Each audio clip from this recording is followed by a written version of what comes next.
Okay, so today I'm going to unbox the Jacquard Indigo tie-dye kit.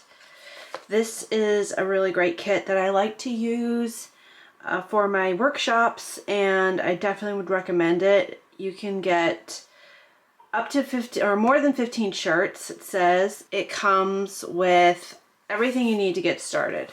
Pre-reduced indigo, sodium hydrosulfate, soda ash gloves, 2 wood blocks, 2 wooden sticks, rubber bands, 2 sizes, quick start instructions, and then it lists everything you're gonna need. So let's open it.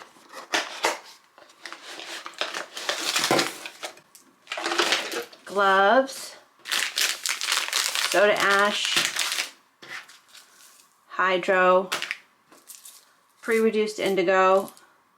So this is made from the indigo plant. It's just been pre-reduced in a lab, so it kind of isn't like a crystal form.